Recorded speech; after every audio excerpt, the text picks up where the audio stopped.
Hello दोस्तों, B1 classes में एक बार फिर से स्वागत है। तो चलिए शुरू करते हैं ये हिंदी की टॉप 30 क्वेश्चन की सीरीज़। और वीडियो लगातार देखने के लिए हमारे चैनल को सब्सक्राइब करिए और वीडियो को लाइक करिए। चलिए पहला क्वेश्चन आप देख सकते हैं, जुगुप्सा नामक स्थायी भाव की व्युत्पत्ति किस रस से हुई है। तो जुगुप्सा नामक स्थायी भाव की उत्पत्ति किससे हुई है बताइए। विवत्स रस से, ठीक है ना। श्रृंगार रस का स्थायी भाव क्या होता है, रति या प्रेम।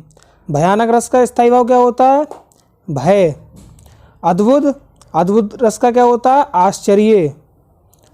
तो मैंने ये चारों बता दिए किसका क्या स्थायी भाव होता है। चलिए अगले क्वेश्चन चलते हैं।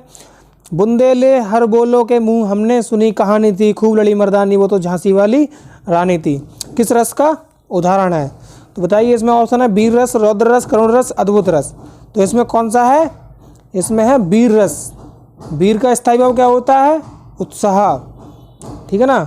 तो क्योंकि जो झांसी वाली रानी थी उनकी वीरता इसमें बताई गई है, तो इसलिए ये हो जाएगा वीर रस। चलिए अगले क्वेश्चन की ओर। बद उपसर्ग का अर्थ क्या होता है, हमदर्द, अंदर, हीनता या से। तो इसमें क्या होगा, इसमें हो जाएगा ऑप्शन नंबर सी, हीनता।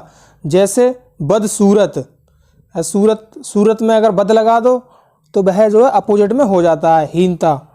तो इसका हो जाएगा सी, हीनता। निर्वाह में उपसर्ग है, बताइए। निर्वाह में उपसर्ग है, तो निर्वाह में कौन सा उपसर्ग है, नी। चलिए अगले क्वेश्चन चलते हैं। तद्भव शब्द का चयन कीजिए। तद्भव, केला, आम्र, कदली, बदरी। तो इसमें कौन सा होगा, तद्भव हिंदी के शब्दों को बोलते हैं। तत्सम जो संस्कृत होते हैं, संस्कृत से जो हिंदी में आ जाते हैं उन्हें हम तद्भव बोलते हैं। तो आम्र आम का संस्कृत शब्द होता है, मतलब तत्सम है। कदली भी तत्सम है और बदरी भी तत्सम है। तो इसमें कौन सा हो जाएगा, केला। चलिए अगले क्वेश्चन की ओर चलते हैं। निम्नलिखित तत्सम शब्द में से कौन सा विकल्प शुद्ध है। छति, छवि, क्षण, छति, छल। तो इसमें कौन सा होगा, छति। ऑप्शन नंबर ए, इसमें हो जाएगा ऑप्शन नंबर ए, छति या छति। चलिए अगले क्वेश्चन चलते हैं। किस शब्द की रचना प्रत्यय से हुई है। प्रत्यय क्या होता है, किसी शब्द के बाद में लगने वाला शब्द। और उपसर्ग जो पहले लगता है, जैसे उपदेश में उपसर्ग लगा हुआ है, ठीक है ना। निरपराध में नी लगा हुआ है। सामाजिक और दुर्जन में दा लगा हुआ, दू, ठीक है ना।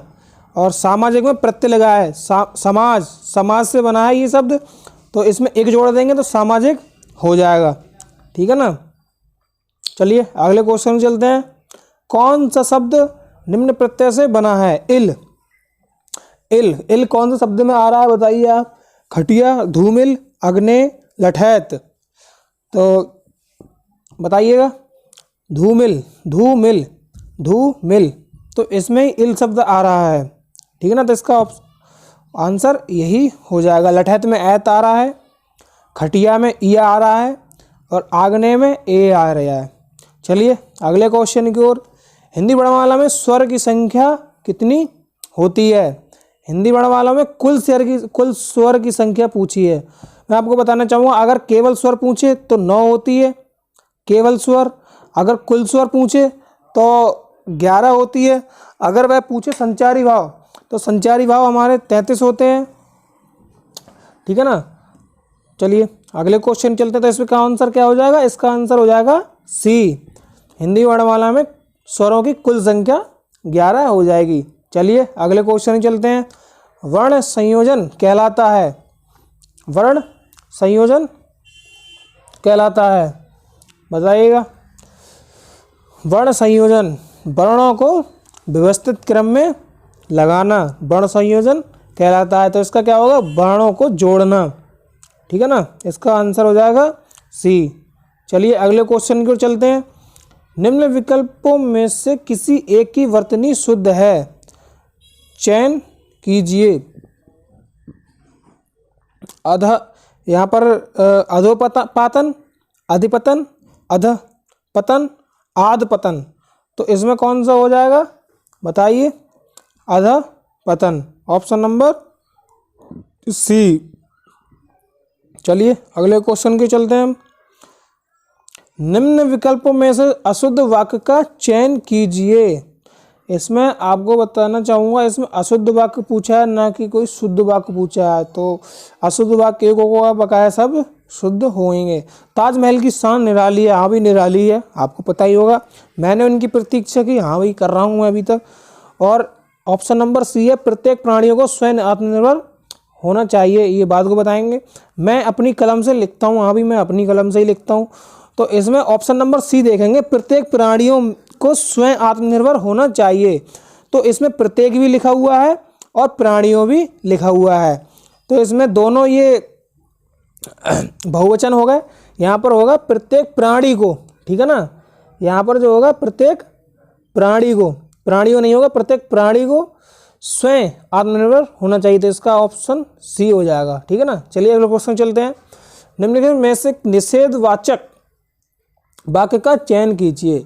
जिस वाक्य में किसी बात का ना होने का संकेत दिया गया हो, वहाँ जो है निषेधवाचक वाक्य होता है। जैसे जैसे जीवन में निराशा होना ठीक नहीं है, इसका ऑप्शन क्या हो जाएगा, बी, जीवन में निराशा होना ठीक नहीं है। इसमें इसी बात का जो कहा गया है कि जीवन में निराशा नहीं होना चाहिए। चलिए अगले क्वेश्चन में चलते हैं हम। विलोम शब्द का चयन कर रिक्त स्थान भरिए। संसार में सभी जीव आज़ादी से रहना चाहते हैं और डैश किसी को पसंद नहीं, परतंत्र, स्वतंत्र, पराधीन, गुलामी। तो इसमें क्या हो जाएगा, गुलामी। गुलामी किसी को पसंद नहीं, सब आज़ादी से रहना चाहते हैं। चलिए अगले क्वेश्चन की ओर। अखंडनीय का विलोम शब्द बताइए। अखंडनीय का विलोम शब्द खंडनीय। चलिए अगले क्वेश्चन की ओर चलते हैं हम। निम्न प्रश्न का शब्द युग्म विकल्पों में से सही अर्थभेद का चयन कीजिए। सकल, सकल, सकल और सकल।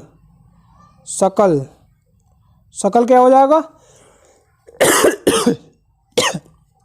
सकल हो जाएगा संपूर्ण, सकल हो जाएगा संपूर्ण। और ये वाला सकल बड़ा सा, ये वाला सकल हो जाएगा सकल टुकड़ा।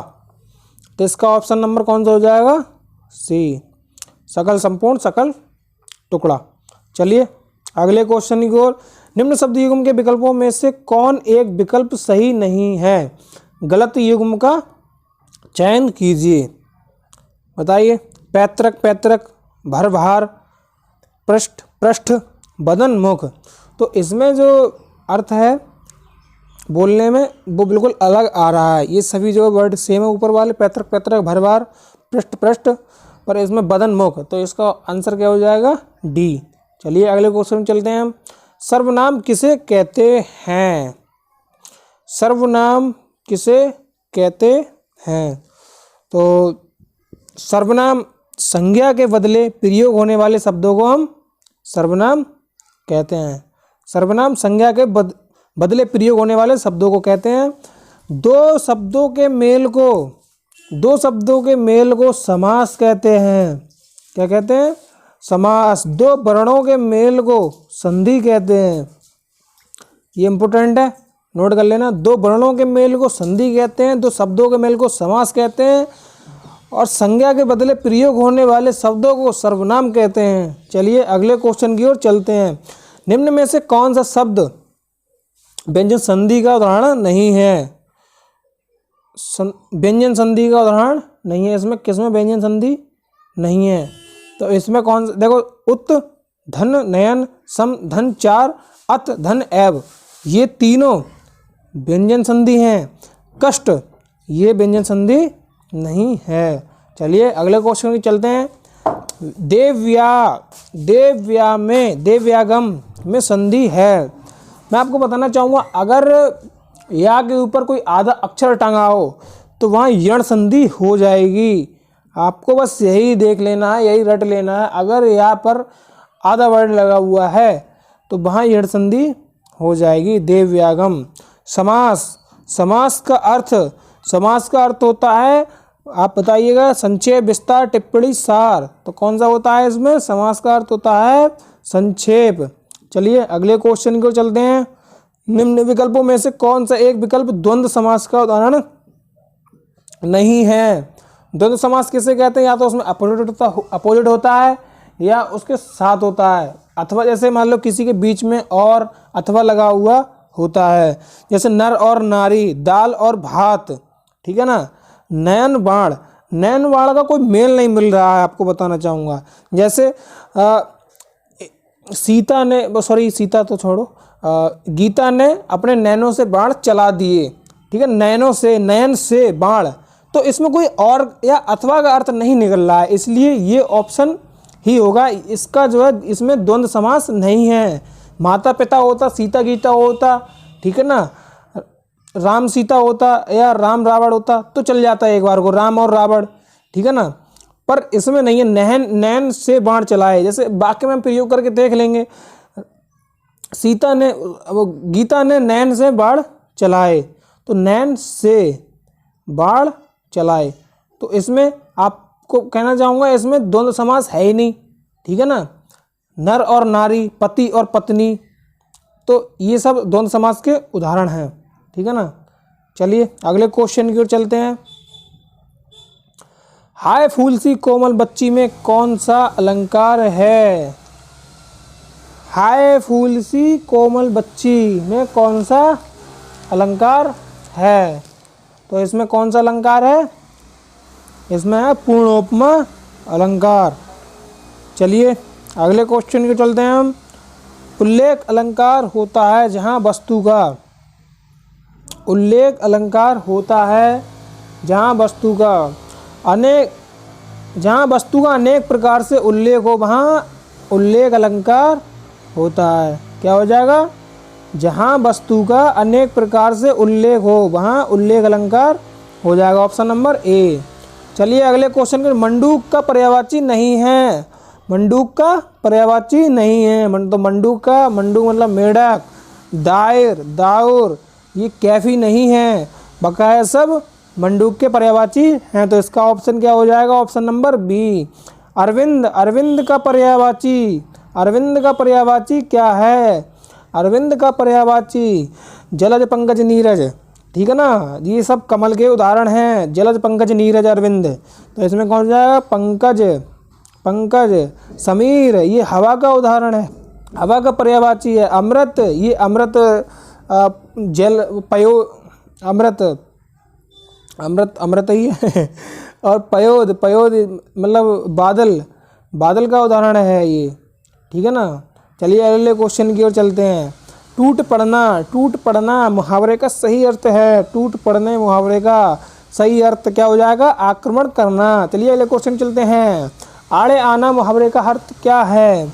आड़े आना मुहावरे का अर्थ क्या है? आड़े आना मतलब मुकाबला करना, मुसीबत में सहायता करना, परेशान करना, अड़चन बनना। क्या हो जाएगा? जल्दी जल्दी बताइए।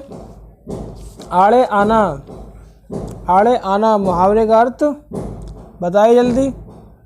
आड़े आना मुहावरे का अर्थ अड़चन बनना। कौन सा हो जाएगा? ऑप्शन नंबर डी, अड़चन बनना। चलिए अगले क्वेश्चन में चलते हैं। हलुए के ब्याह में खुरपी का गीत लोकोक्ति का सही अर्थ है। हलुए के ब्याह में खुरपी का गीत लोकोक्ति का सही अर्थ है। हलुए के ब्याह में खुरपी का गीत मतलब असंगत बातें करना, ठीक है ना, असंगत बातें करना। चलिए अगले क्वेश्चन की ओर। 29। जो गरजते हैं वो कभी बरसते नहीं लोकोक्ति का सही अर्थ है। मतलब केवल बड़ी बड़ी बातें करना। जो गरजते हैं वो कभी बरसते नहीं हैं, इसमें क्या हो जाएगा? केवल बड़ी बड़ी बातें करना। जयशंकर प्रसाद की रचना, जयशंकर प्रसाद की रचना कामायनी क्या हो जाएगी? महाकाव्य। जयशंकर प्रसाद की रचना कामायनी क्या हो जाएगी? महाकाव्य। जयशंकर प्रसाद की आप 4 रचनाओं को कमेंट में बताइएगा, ठीक है ना। 4 रचनाएं। हिंदी में स्वर, हिंदी में स्वतंत्र रूप से बोले जाने वाले अक्षर को क्या कहते हैं? हिंदी में स्वतंत्र रूप से बोले जाने वाले अक्षर को स्वर कहते हैं। स्वर कितने प्रकार के होते हैं? स्वर 9 प्रकार के होते हैं। कुल स्वर कितने प्रकार के होते हैं? 11 प्रकार के होते हैं। स्पर्श व्यंजन कितने होते हैं? स्पर्श व्यंजन 25 होते हैं। संयुक्त अक्षर कौन कौन संयुक्त अक्षर होते हैं? 4, ठीक है ना। चलिए अगले क्वेश्चन को चलते हैं। यहाँ पर 31 क्वेश्चन हमने पूरे करा दिए हैं। और कमेंट में ज़रूर बताना वीडियो हमारी कैसी लगी, और चैनल को सब्सक्राइब करना मत भूलना। और डेली अपडेट के लिए हमारे चैनल को सब्सक्राइब कर लेना। धन्यवाद। जय हिंद। वंदे मातरम।